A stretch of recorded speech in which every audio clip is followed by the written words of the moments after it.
thank you everyone for joining us today. Again, sorry for the delay and technical difficulties, but we're ready to go now. So I hope you've all taken time to sign in and do the activity with the dots. But if not, you're welcome to get up at any time. Okay. This is our community budget meeting for District 4. It's hosted by the Budget and Evaluation Department. I am Leah Price, a Budget and Management Analyst. We also have Leo Jaffe, another Budget and Management Analyst here. And she might have briefly left, but Tiffany Jones, our Assistant Director, is here as well. And okay, so the agenda for the evening, I'm going to hand it over to Councilmember Nancy Hoffman to say hello, and then we'll do a district update with Josh Sherrick from Parks and Recreation, and I'll go over some budget highlights, and we'll go into the strategic priority overview, and then you'll have an opportunity to ask questions or make comments. So without further ado, please join me in welcoming Councilmember for District 4, Nancy Hoffman. I think everybody can hear me if I talk back here and not behind the mic. Thank you all for coming. A budget reflects our values, and it also reflects our goals and objectives and the things that we feel are important in the city. So I thank you very much for taking your time and coming and participating in this process this evening. It's an important one. Sometimes I think many of our citizens don't realize the budget size and what that means in terms of the size of our city. Our current budget for this year is about $750 million, which is a pretty big number. But we're a city of 300,000. We're the third largest city in North Carolina. And I tell people all the time that if you think about the size of Greensboro in terms of dollars, and you really, if you think about the size of a company, it's usually valued in terms of the value of their outstanding stock. So what's comparable in a city, I've always felt, is what's the tax value of the city. And in the case of Greensboro, I think we're probably close to about $30 billion right now, another big number. So that's why we're here tonight, because this budget process is really important. I just want to make one comment over here. I see that some people have already done their dots. What might be a little bit misleading is this youth sports capital item over here. The reason that's there is because we have a significant amount and number of youth sports activities in the city of Greensboro. I'm talking about outside youth sports events that come here. And the importance of those is that they have a significant economic impact, because families come here with their kids to do a soccer tournament or to softball, or whatever it might be, and they may spend a weekend. So they have hotel or motel rooms for a couple of nights for their family, and they spend money on gas, and they spend money on food, and all of those are what we refer to as economic impact dollars. But what happens is the hotel motel tax comes back to the city of Greensboro in terms of an investment that we can make in other areas of the city. So I just want to point that out, because that just might be a little bit misleading. So anyway, welcome. I really appreciate your being here and participating in this process. It's important, and we want to hear from you, and we want to get your input. So thanks very much again. So I'll let the budget people take over. How about that? Thank you, guys. All right. The clicker will go. Right, now we're going to have some district updates. Please welcome Josh Sherrick with Parks and Recreation. Hi, everybody. My name is Josh Sherrick. I am the Events and Engagement Division Manager for Parks and Recreation. I have a general Parks and Recreation update, and that's just kind of like high-level stuff, but I am a District 4 neighbor, resident, and I'll pull out some of the District 4 kind of pieces of what this means. And your segue about youth sports, I got a statistic for you. So, but we always try to start with our mission. And I'm sorry, you will. I skipped ahead on my thing, and it didn't skip. Oh, here. My bad. Yeah, here. Thank you. My bad. Technology.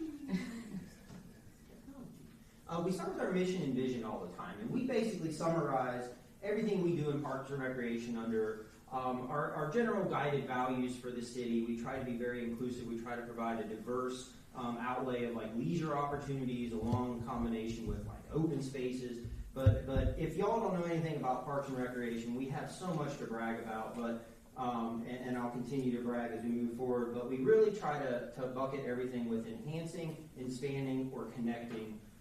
All of our parks and our facilities, they always need upgrades, they always need development, they always need improvement, and we are always trying to think ahead on that, enhancing those places. Expanding our offerings is really great.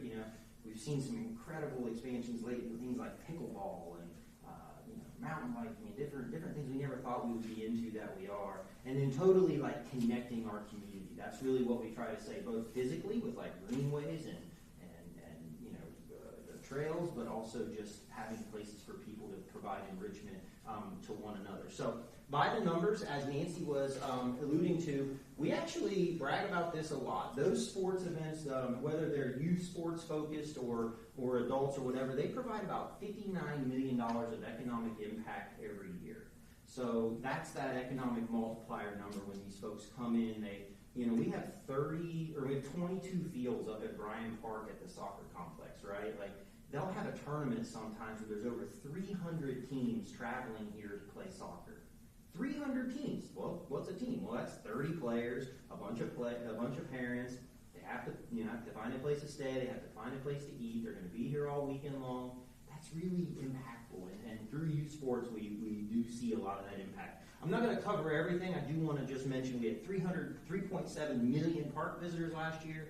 And in our gardens, which in District 4, we have the Arboretum, and we have, I think, the Bicentennial Garden. And the Bog Garden are also there. So 3 of our 4 gardens are actually in District 4. Actually, the Bog Garden, I guess, is really in 3, but that's okay. Oh, yeah, or if you split it on Hobbs there. Just go across the street. Yeah, we'll count it. For tonight, we'll count it. That 397,000 visitors came to our gardens last year, right? That's a big number. But as you can see, we try to do a lot. We try to brag about it as much as we can. We have a bunch of different other amenities that I'll talk about. So we have 10 recreation centers. We have 2 active adult centers, 130 parks, many of which are like neighborhood parks. So if you live in District 4, I live in Lindley Park, and we have like the Market Street open area. We have Lindley Park, which is actually over near the Arboretum. We have Hamilton Lakes Parks. There's so many different like neighborhood parks throughout. We mentioned the gardens, our lakes up north. Cemetery, we even do cemeteries. Nobody really realizes that. We actually do cemeteries too. And we do about 200 programs for youth and active adults and adaptive and inclusion. So these are actual live shots of our little fishing clinic. That's Derek Dunn teaching some kids how to fish out at the Lake Havens. And upcoming, we have some really good, exciting things that we can talk about. Out at the Arboretum, which is in District 4, as I mentioned, we have a chalk walk on the 20th. We'll host the Earth Day on the same day, and these are other variety of events that will happen throughout the rest of the summer. If y'all recognize Parisian Promenade is what we previously called the event at Bicentennial Garden. It's now actually going to be a world celebration called the World Promenade.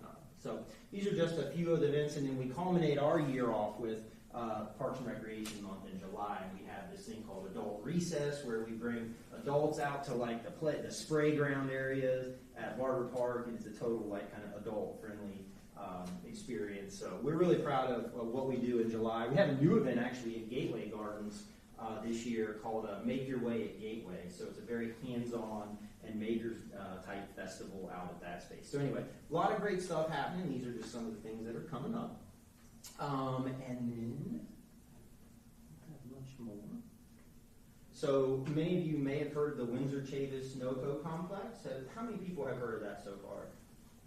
Awesome. So this is going to be a incredibly innovative facility that will be built. It's about, you can't see this timeline, I know the colors are a little tough. They're actually going to start demolition. This is actually out at the Windsor Recreation Center now in Noco Park, which is across the street. This is over on Gate City Boulevard next to Bembo. Historically amazing rec center. It's incredibly impactful for that community that lives in the walking distance to there and other visitors. We will be, demolition, I think, starts in June to take down the current Windsor Rec Center. And over the next 2.5 years, we will build what will essentially be a combination rec center, library, and community health center. And brand new park across the street that'll have athletic fields and basketball courts and all kinds of stuff. This is like the first one of these in this region. We've applied for a couple different awards actually for the design of this because it has been so innovative. We have community partnerships with like Cone Health to operate health operations out of there. The county is a big partner on it. The libraries will obviously, it'll function as an actual library and an aquatic center. There'll be a pool and a little a little lazy river in there. It's going to be really incredible facility. So we're really excited about that. A variety of funding mechanisms have been put in place, grants and different city funding and things to make that a reality. So we're really excited that this is, these processes, right? We started talking about this in 2016, and we're here in 2023, and we haven't haven't really moved dirt yet, but these processes take so much time, and so we're so happy that we're here. We have 3 more years, and we're so close, so we're super excited about that. Upcoming other projects, we've finished an adaptive mountain biking trail out at Keeley Park. Bryan Park is getting 2 or 3 new turf fields, so that just means they can be used more year-round, doing the soccer and lacrosse and other things that happen out there. Gillespie Golf now has a bunch of good improvements. The Science Center obviously is always growing and doing new things. And we have new neighborhood plans. We're revising 3 or 4 of these new neighborhood plans or neighborhood parks. So with that, I'll talk about our last slide is our partners. Our 2 main big partners are the Greensboro Parks Foundation and Greensboro Beautiful Incorporated. GBI manages our gardens and does fundraising and volunteership for the gardens.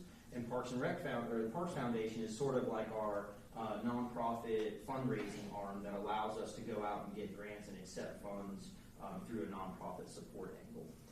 So those are our aligned organizations, but we are, through my shop in events and engagement, we manage the Adopt a program. So anytime you see an Adopt a Stream, Adopt a Street, Adopt a Park, those come through our shop, and we make sure that those volunteers, when they sign up and they do that first cleaning, and then you wonder, hey, did they ever actually come back and pick up any litter? We do make sure that they come back. Otherwise, we're taking the sign down and we're giving it to the next person, because a lot of people are interested in that stuff. We have a variety of other things that we're always working through.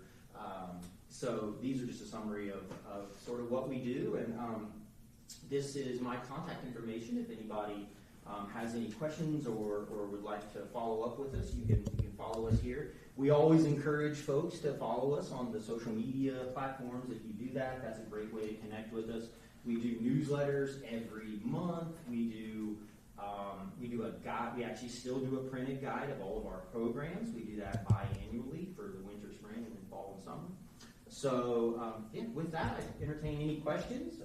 Sir? Not a question, but this is never publicized in the paper or anything like that. You don't know that there's a soccer tournament going on or the aquatic center has something going on. It's a secret. So, it's great that we do these things and have them, but you don't know anything about how do we tell that story? Participate in it. Sure. Yeah, no, that's a good point. We do struggle because there is, it's a lot of what we do is certain for certain audiences, and you can't blanket everybody with certain pieces. But you've detected one of my big parts of my job, which is making sure that we market effectively to the right audiences and to the right folks. So, but thank you for that comment. All right. Well, that was my time. Now gets into the nitty gritty budget talk. So I'll let you guys Let's just go back to this question. Oh, please. Are you saying what would be helpful if there were a site that you could go to see what all the Parks and Rec events are? I'm not really a big technical person, but if there's a soccer tournament, I don't have to know it's on, but I'd like to hear the results. That something, it used to be that we'd know how many teams were there and what went on. Now it's like total silence. You know, a few years ago when we were doing the cultural arts master plan for the city, one of the things that we heard constantly was that, you know, we have all these cultural events and artistic and arts events going on in the city, but nobody knew about them. And so as a result, the Arts Council of Greater Greensboro now has a wonderful site that you simply go on. It really has a listing of every cultural and arts event that's going on in the city. So let me process that, and maybe we need to have a similar one for outdoor activities. Yeah, and I don't even know if it's as much as like, because it doesn't sound like you want to be there to watch. You No, just we just would like want to to celebrate. I take pride that Yeah. we're doing Yeah. it. Yeah, we want to And celebrate. maybe know about it so you could participate Yeah, or sure. attend if Yeah, it was such as. we'll publish like an annual report every year that sort of like is our capstone, kind of everything that we've done, but But that's after the fact. yeah, and we do take we do hear what you're saying also about technology, because we make sure we're still doing print guides, because a lot of people respond to that, and we deliver those all over the city that talks about, they clearly spell out every activity that we have, and those are our activities, and then it gets challenging when there's a lot of outside folks doing activities in our spaces. All right, well, do we advertise for them or not? Are we doing our stuff? So it's a big ball of wax, but I appreciate that feedback.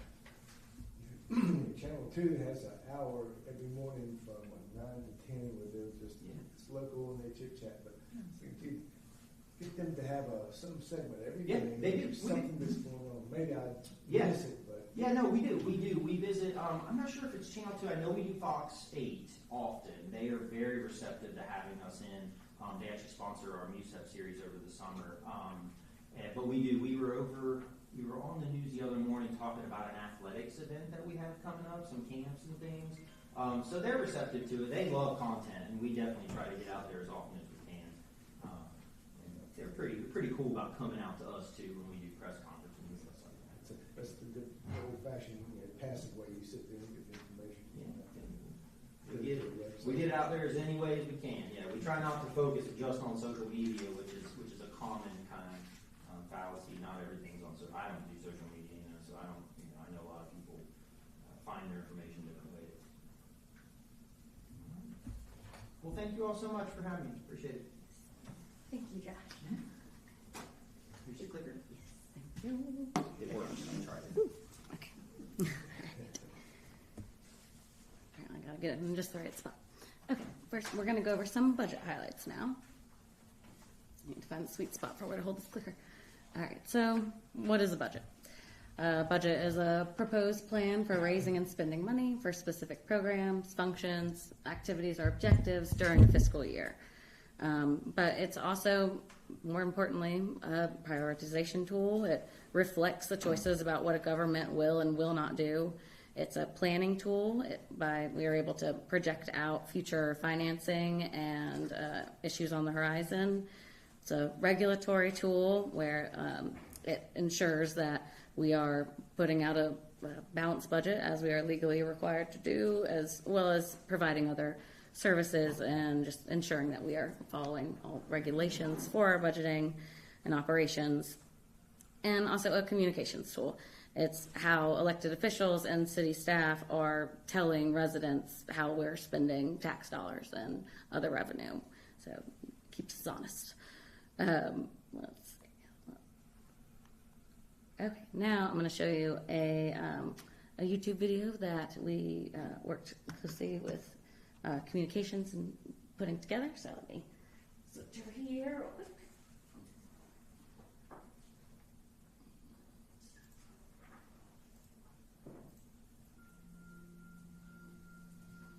Welcome to the City of Greensboro's budget process. Let's learn how our city government prepares its annual operating budget. A city budget is a proposed plan for how we will raise and spend money throughout the fiscal year. It determines the city's property tax rate and is a critical task that shapes the future of our community.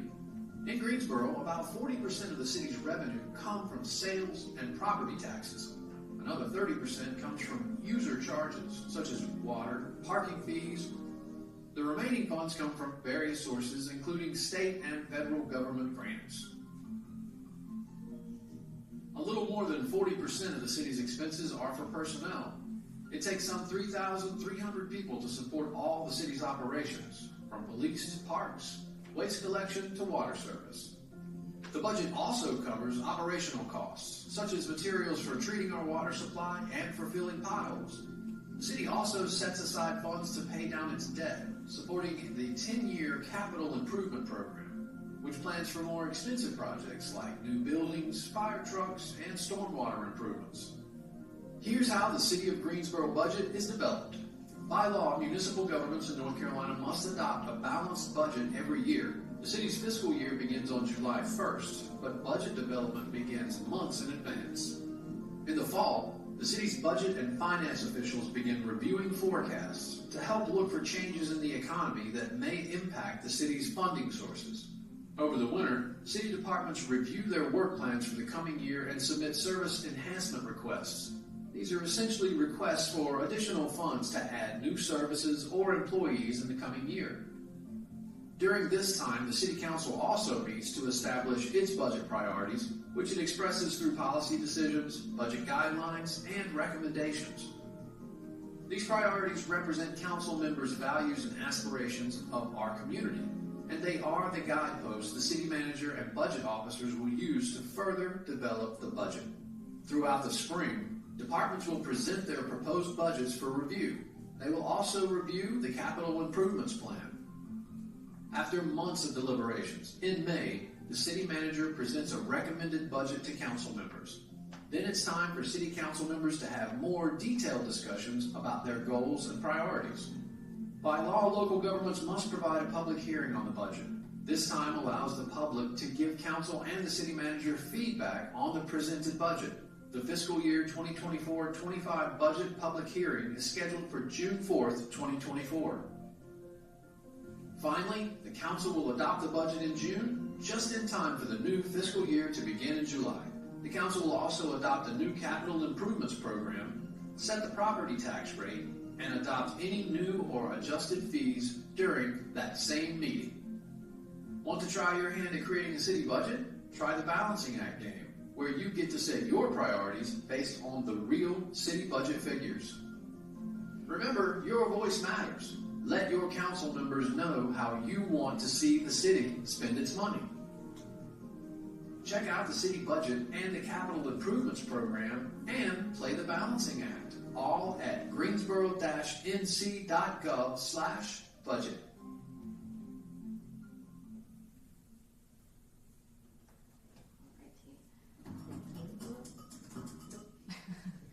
I switch over.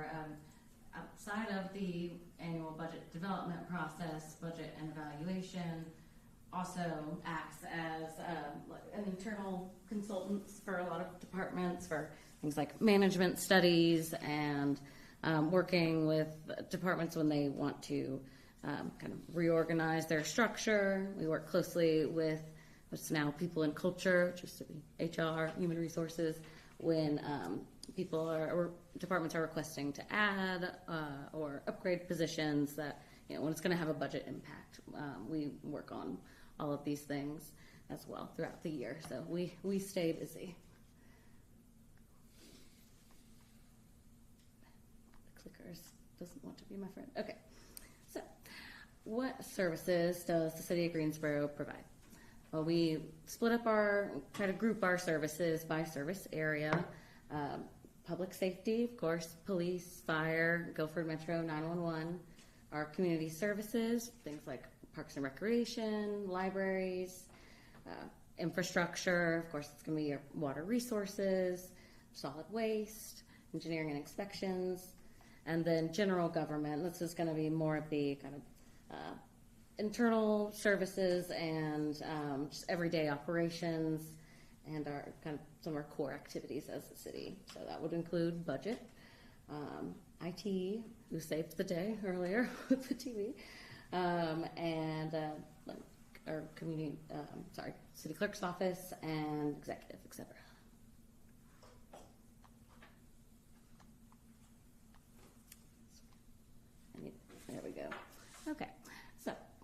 the roles of counties and cities are, there's some overlap, of course, but there are also traditional duties associated with one or the other. So for cities, we provide street maintenance, sidewalks, street lighting, traffic engineering.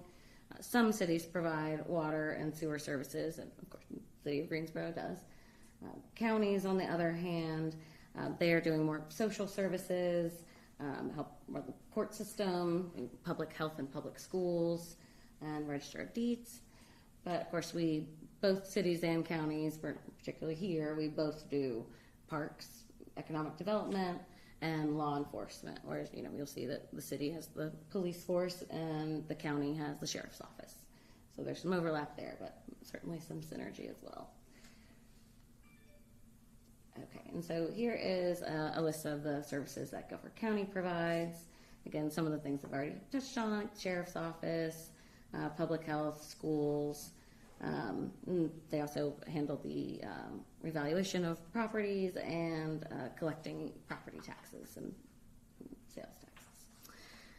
Okay, so the city budget overall is it's also grouped up and into different fund types, basically. So there's our general fund, which is where you'll find most of our just very basic required services, like police and fire are in the general fund, and a lot of those areas I mentioned for general government, like IT, just things that help the city operate on a daily basis, you'll find in the general fund.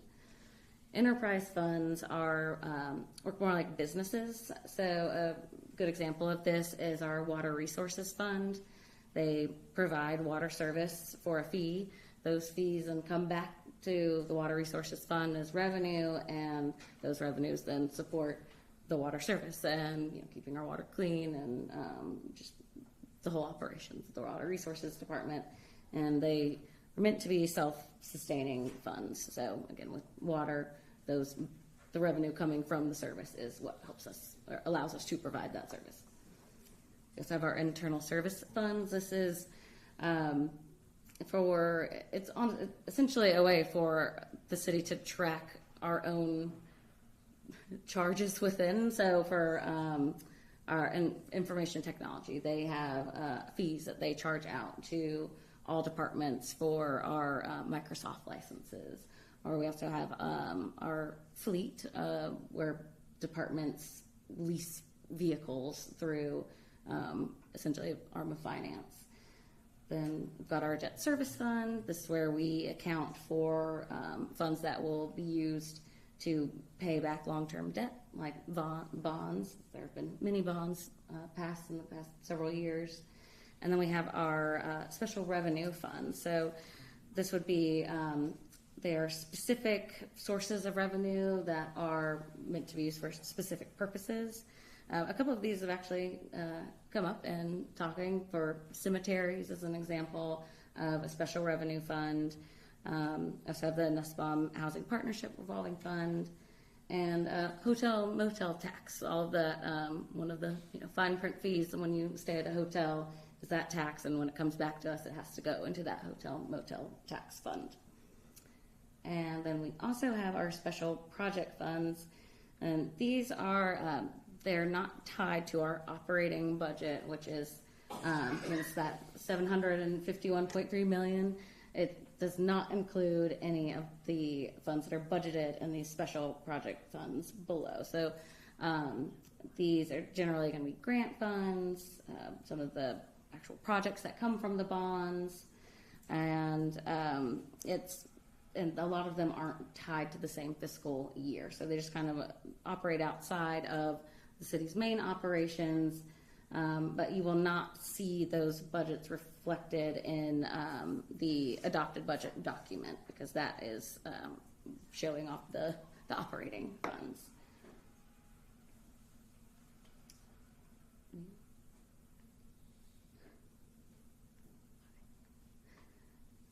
Oh Lord, I might have to switch over to the desk if it won't cooperate with me.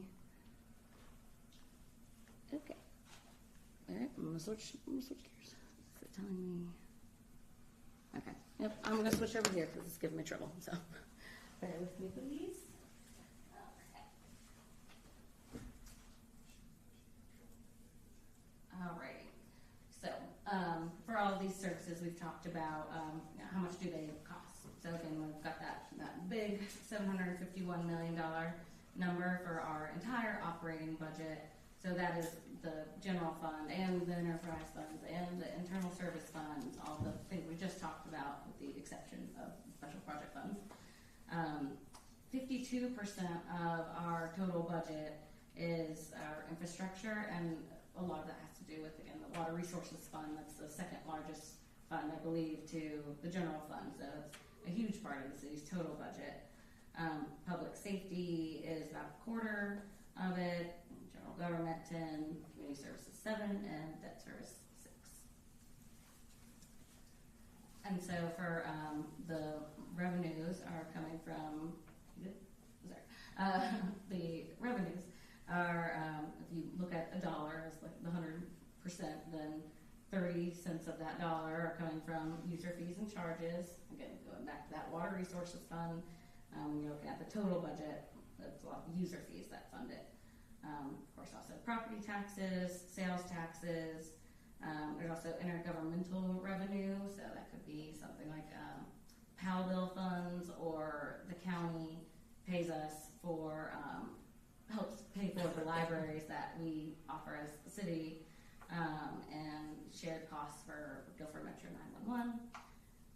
Then, of course, there's lots of other things that just kind of fall into a blanket category.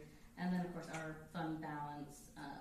The easiest way to explain fund balance is it's essentially the city's saving account, and we usually have to appropriate a little bit of that to help balance the budget at the end of.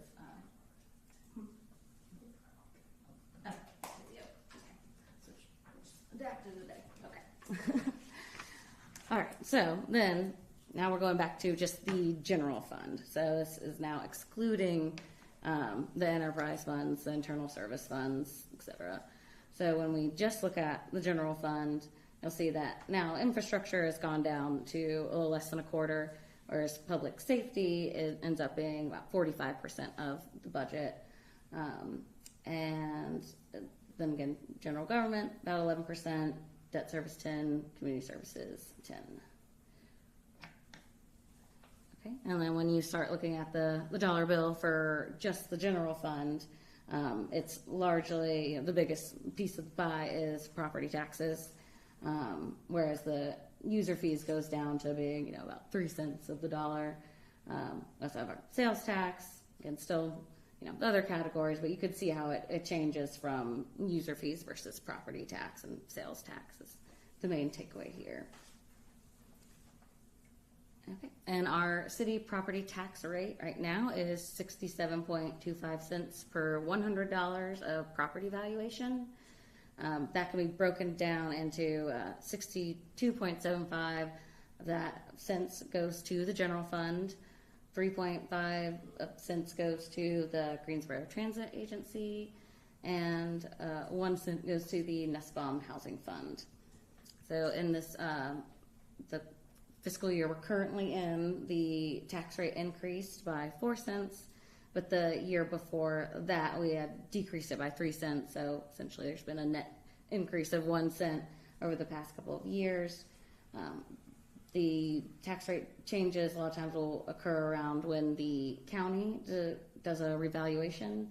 The last revaluation took place in January 2022. Okay,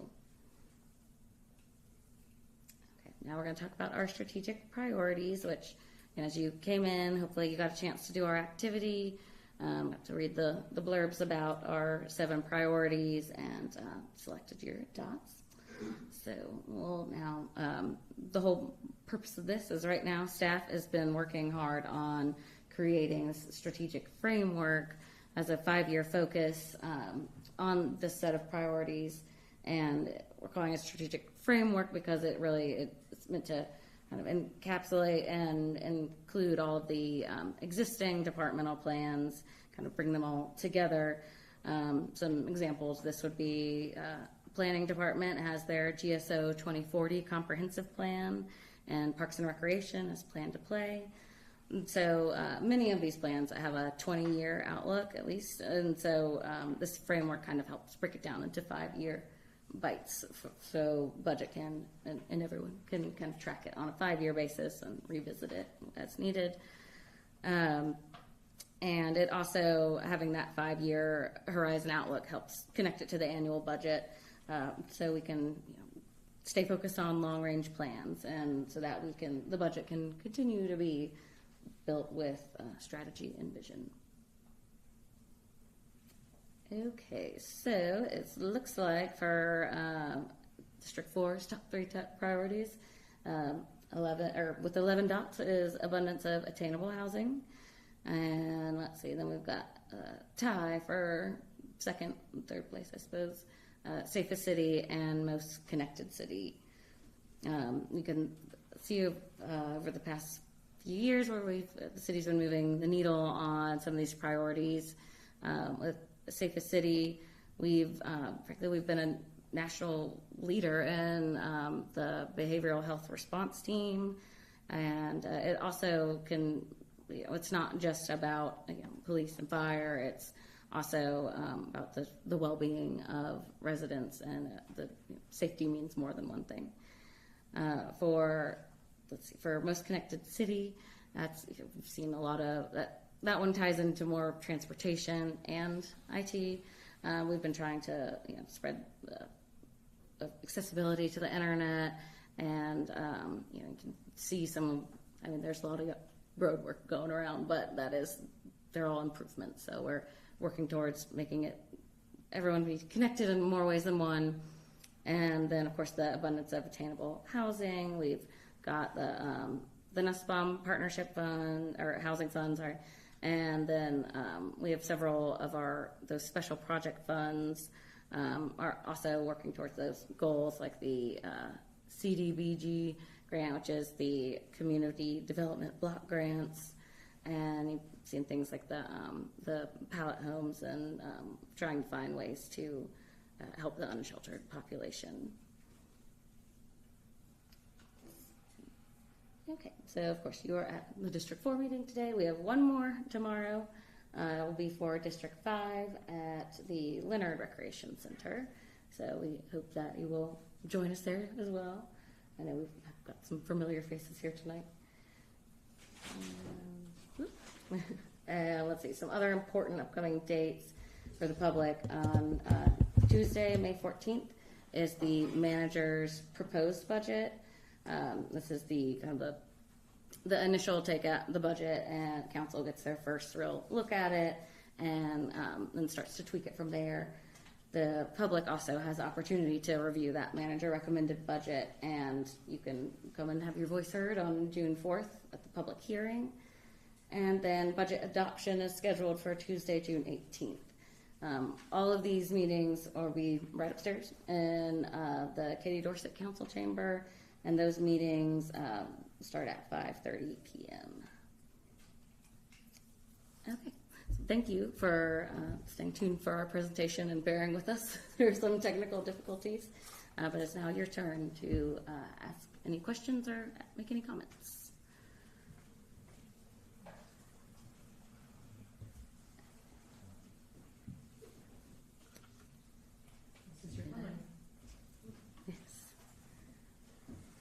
I'll just mention one thing while we're talking about this.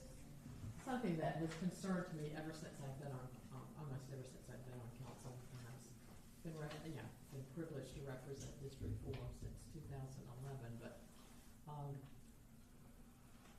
really, what disappoints me is that in our city budget, we've never managed to budget appropriately for the maintenance of our facilities in the city of Greensboro.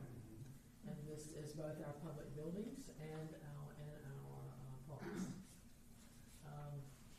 I've gotten several calls or texts, or emails in the last couple of weeks about our boardwalks and the bog garden are in terrible condition right now.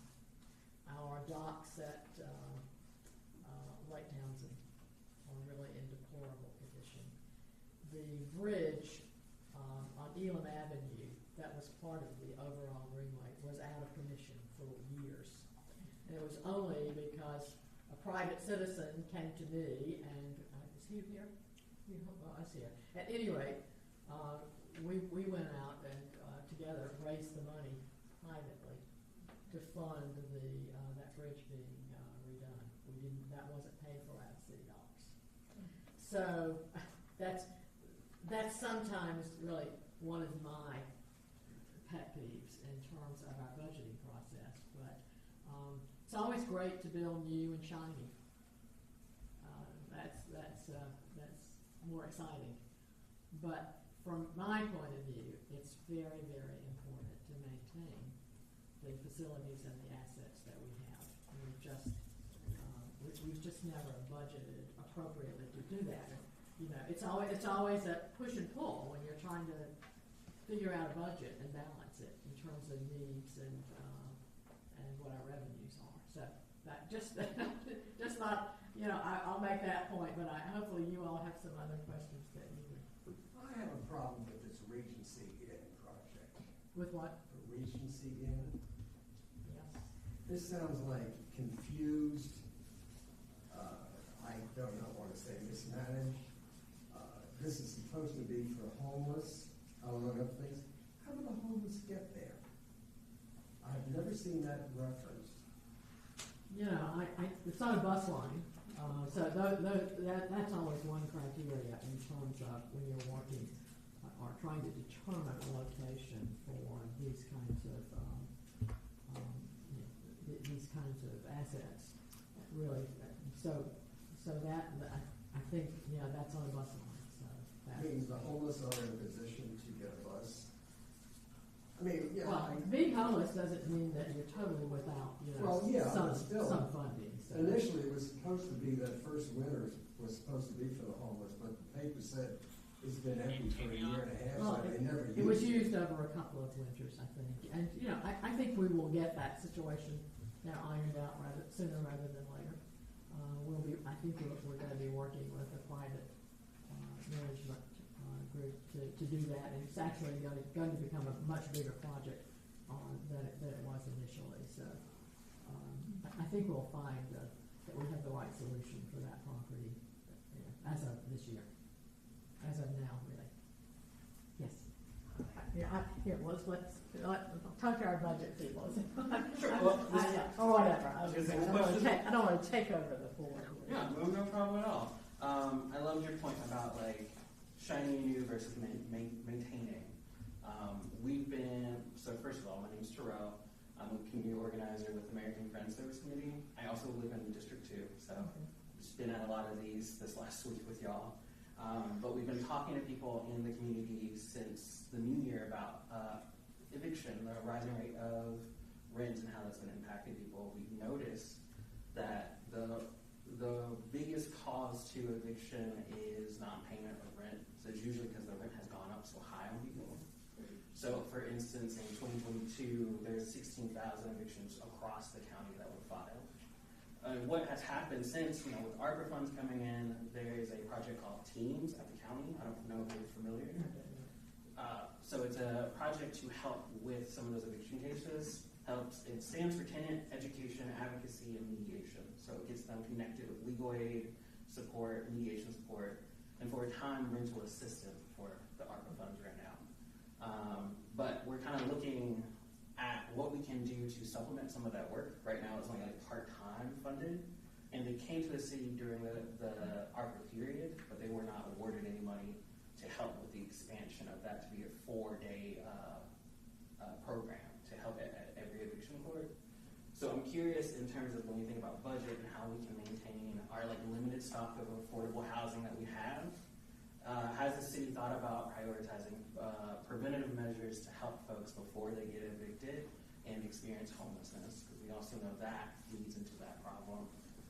And to your point, I actually know a man who is homeless currently, who works 2 jobs, $700 credit score, and it's simply that he cannot afford the rents that are out there now because they've been kicked out, they slap a couple paint on it, and then throw $400 was the last time I was renting. They threw it up in 1 year on an apartment. So I'm just curious on how y'all are looking at prioritizing preventative measures. Well, I mean, obviously, housing and homelessness is certainly one of our, all of these 7 priorities here have come from City Council over the last 2 years as we thought strategically about the city. So, we certainly are addressing that to the extent that we can. Obviously, the county is involved as well.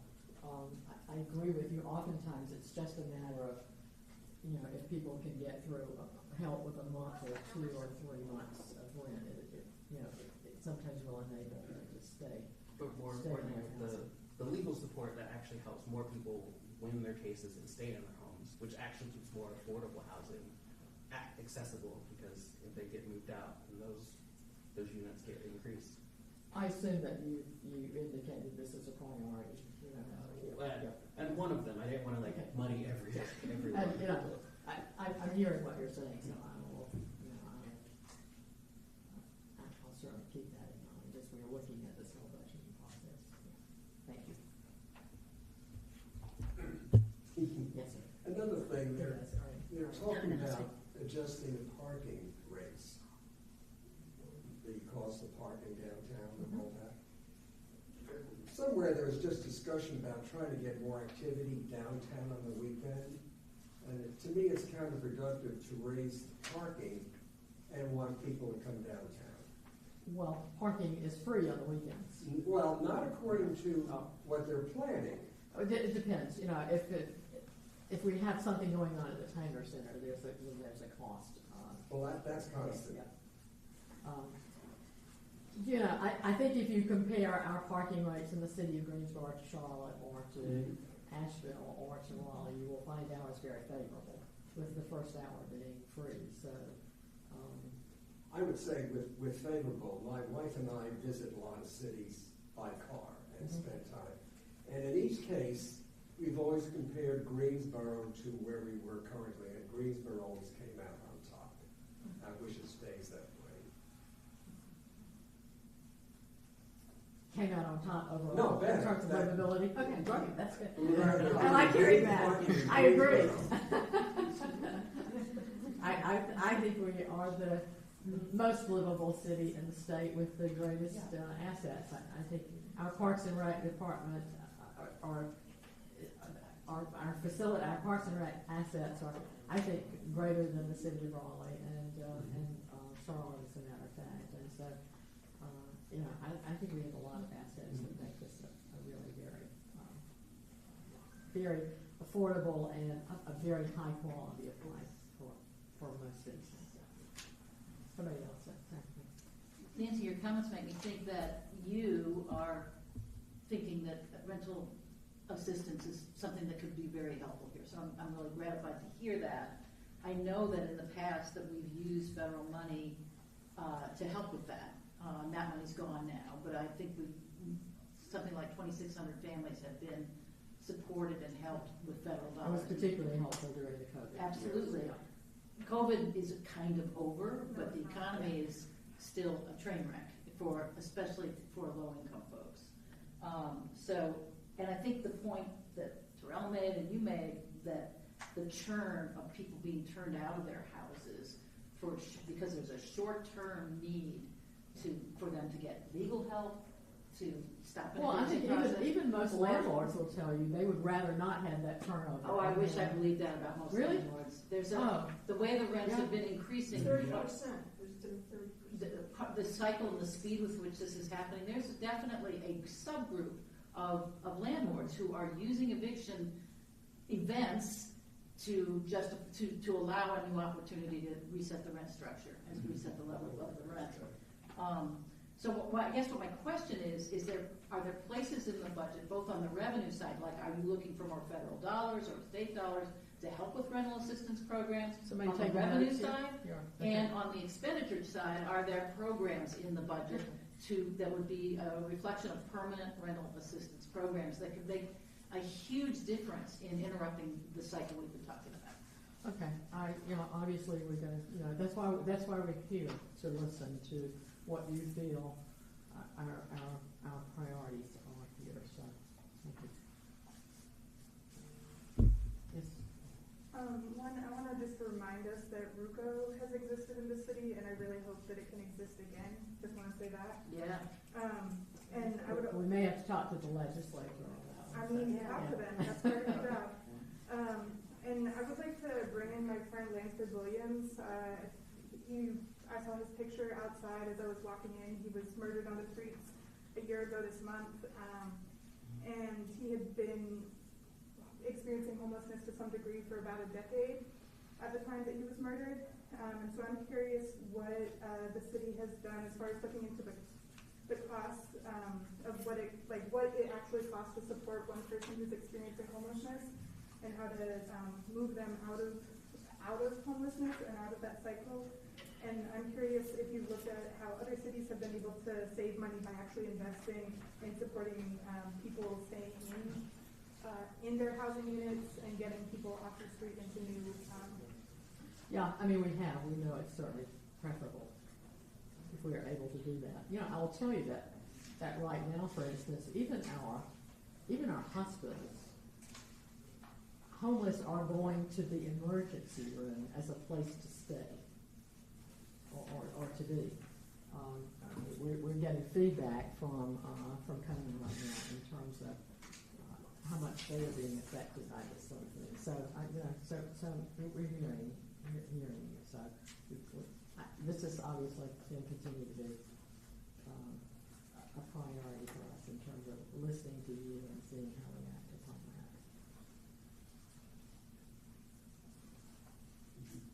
I got another bone to pick. Who is in charge of putting in sidewalks in Greensboro? Is this part of the city budget? Oh, sure. We have basically, I think, about a 5-year sidewalk plan at this point. You go to some parts of Greensboro where they put sidewalks in and the weeds are slowly covering it up. Why did they ever put sidewalks there in the first place? Westridge, right now, we have sidewalks on one side. This is your district. Yes. They're putting them on the other side with traffic backed up in both directions because you only have one lane moving at a time. They just started, so this is going to go on for months. Why do we need sidewalks on both sides? We really want this to be a walkable city. We have a sidewalk on the other side. Are you trying crossing that road? Yeah. Just be careful. Wow. So, Well, have you tried it? yeah. I'll do it. Want to go do it right now? Not during high traffic time. So, I mean, obviously with new construction, the developer is responsible for the construction sidewalks where we're doing new construction, but it's the obligation of the city to maintain the sidewalks structure that we have and to continue to expand and enlarge that. And so that's planned out, certainly 3 to 4 years in advance at this point in all 5 districts. So. I'll go one point further. Pine Top, Claxton. I know it. There's no sidewalk down. We're down at the other end, but there's no sidewalk to get from one end to the other. I know. But we have that's a major street in District 4, and with the polling location at Claxton. So yeah. You mentioned the non-farm housing fund. Can you explain more what that is and what its impact has been, what its impact was expected, and what its impact has been? Sure. Let me go back to my notes a little bit from over here real quick. Second.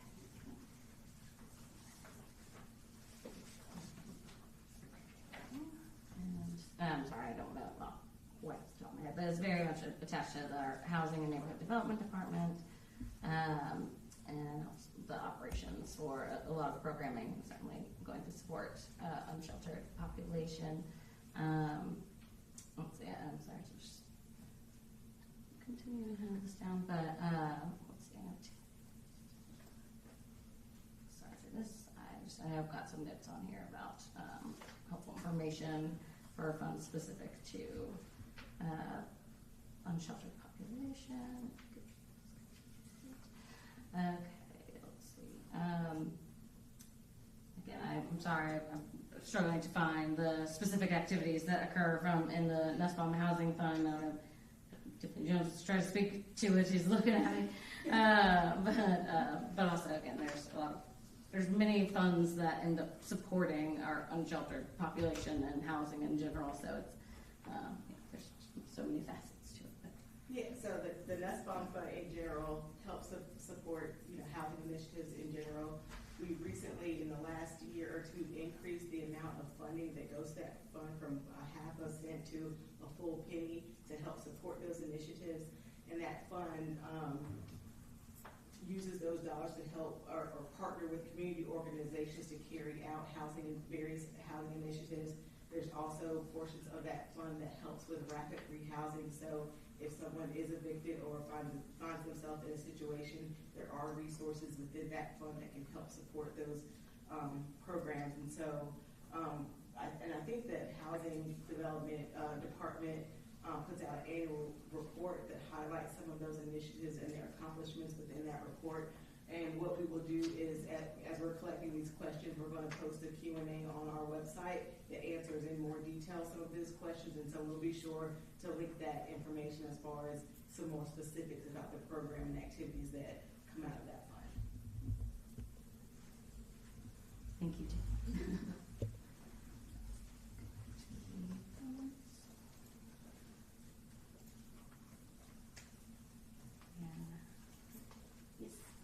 Hi, my name is Kenneth. Thank y'all for hosting this and hosting us and having us come out and ask these questions. I'm District 5, but I came out today because I got a conference to be at tomorrow. So glad to be able to just be here and ask some of these questions. We've been talking a little bit about evictions. I'm an organizer with Guilford for All.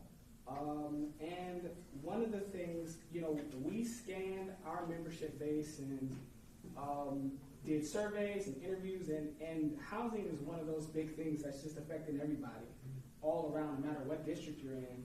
And one of the interesting things about evictions is that only 10% of the people who are facing evictions, we talked about like legal support, only 10% of them actually had lawyers.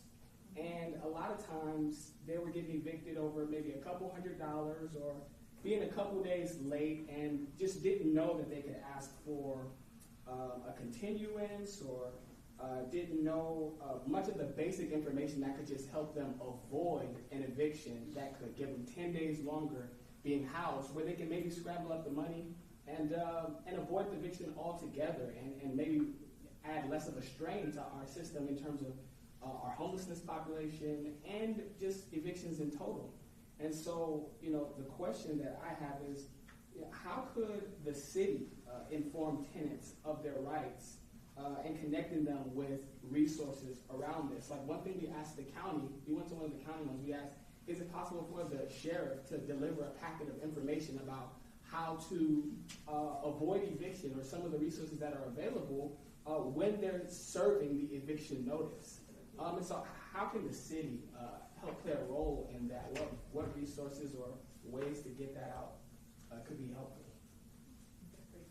So we're adding that to our list for consideration. I can give a little bit of context or a short answer, and then we can get some more. Our Human Rights Department has information on tenant rights, and I know that they have partnered with our code enforcement officers where they have that information. So when code enforcement goes out where they're checking whether an apartment complex either isn't having power or is infested or whatever, that calls us to come out and check the property, they have that information and is distributing it to the tenants there so that they know that they have some rights and some advocacy through the resources that we have there. And so there is a little bit of that already going on the city side. I'm sure there's other avenues that we can explore to get more of that information out there, and then we will respond to that and get some more information out.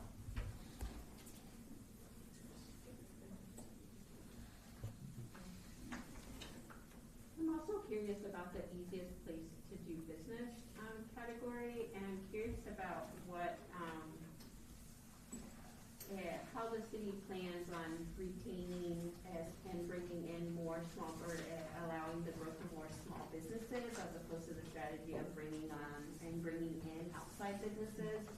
And I'd love to hear what are the plans, what are some of the initiatives and activities of maintaining our small businesses or locally owned businesses and allowing them the opportunity to grow.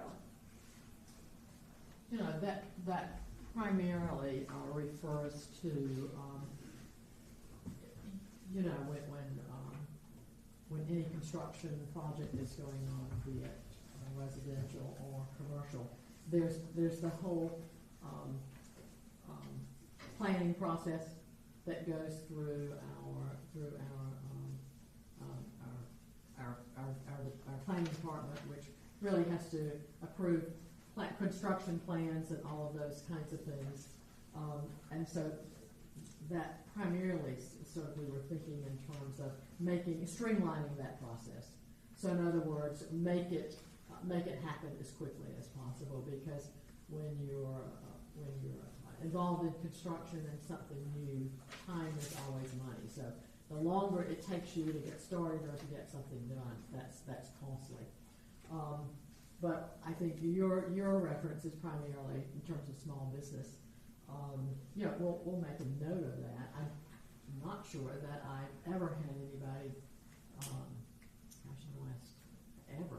not sure I've ever heard of an issue with a small business in terms of operating or opening in Greensboro. I mean, we're a city of many small businesses, obviously, and all of them very important. Whether it's a retail business downtown or a shopping center or a small business that's out in an industrial park somewhere that has 10 employees or 20 employees, and we have hundreds of those, quite frankly. One of the things I've always hoped that we would try to do is really to really know more of the small businesses that we have in the city. I'm not sure that we have a good handle on that sometimes.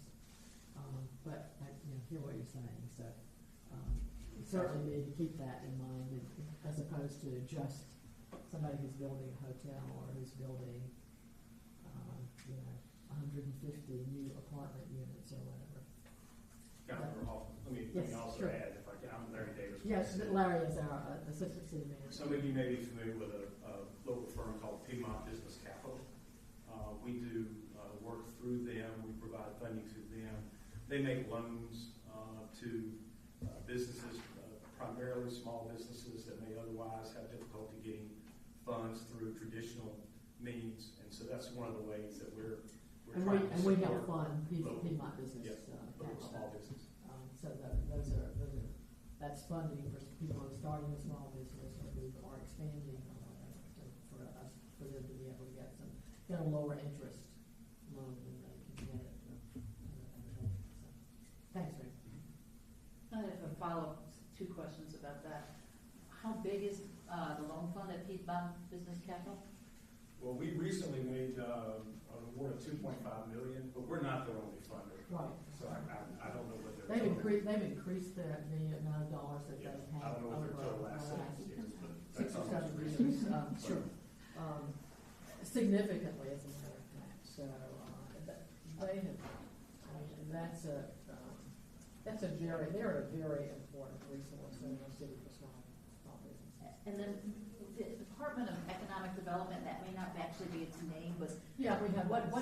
So where does it fit with those priorities, if or not? And which of these budgets that we were looking at, where are they? Because I'm not seeing them in the little booklet. Economic development is currently a division of our executive office. And it touches a lot of the priorities, frankly, I'd say.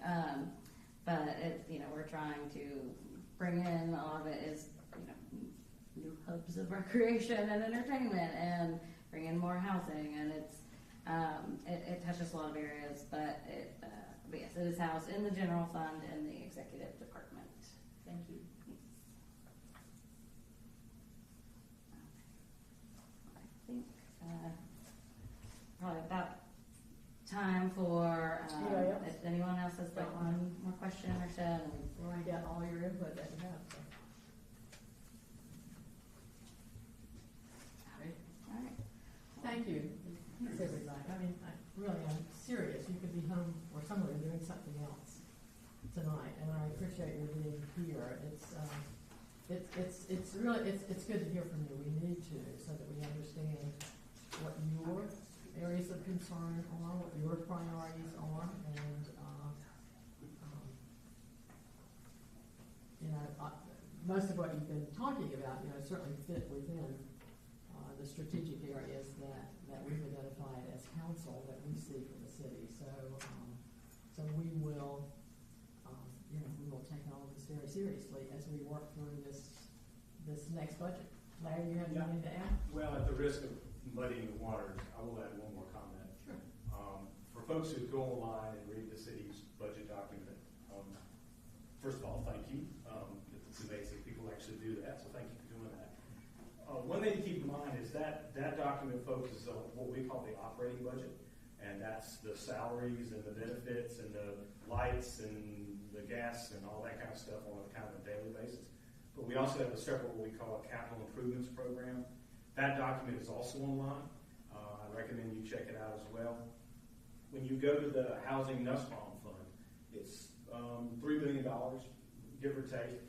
And you may go, $3 million, is that all they did for housing? Most of what we do for housing is in the capital side. Yeah. That's our primary way of supporting housing, is by making loans for developers to build more housing. So most of that, those of you who voted might remember the bonds back in 2016. There was an item on the referendum. It was a housing bond. I'm blanking how much it was. 25 it was 25. So we're borrowing $25 million to For build housing. more housing.